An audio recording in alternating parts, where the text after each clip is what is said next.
ఈ రాత్రికి ఏ సమయంలోనే ఒక గుడ్ న్యూస్ రావచ్చు. ఎందుకంటే ఇండియాకి గుడ్ న్యూస్, అమెరికాకి గుడ్ న్యూస్. ఎందుకంటే ఇండియాని వదులుకోవడం అమెరికాకి సాధ్యం కాదు.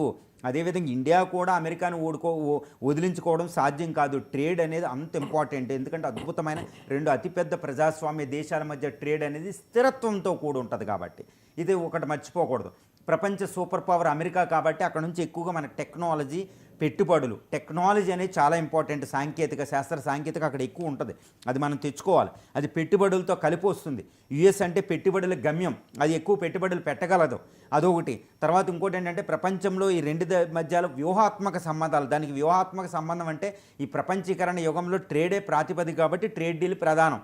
మనం 26% మన మీద విధించారండి ఆయన ఎవరో ట్రంప్. ఏది టారిఫ్స్ 26% తగ్గిస్తారు. ఎక్కడికి తగ్గిస్తారు? 10% తగ్గించే అవకాశం ఉంది. ఇండియా కూడా అమెరికా నుంచి వచ్చే దాని మీద 52% టారిఫ్స్ ఉన్నాయి. వీటిని క్రమంగా చాలా దాని మీద జీరోలు తెస్తారు, కొన్ని విషయాల మీద 20 ఉంటాయి. అంటే అమెరికా విధించే ట్యాక్సులు 10% అయితే టారిఫ్స్ మనం విధించేది ఎక్కువ ఉంటుంది. ఎందుకంటే డెవలపింగ్ కంట్రీ కాబట్టి. ఇక్కడ ఈ ట్రేడ్ డీల్ ఈ రాత్రికి అనౌన్స్ చేసే అవకాశం పుష్కలంగా మనకు కనిపిస్తుంది. అది ఒక అద్భుతమైన విషయం అని చెప్పొచ్చు.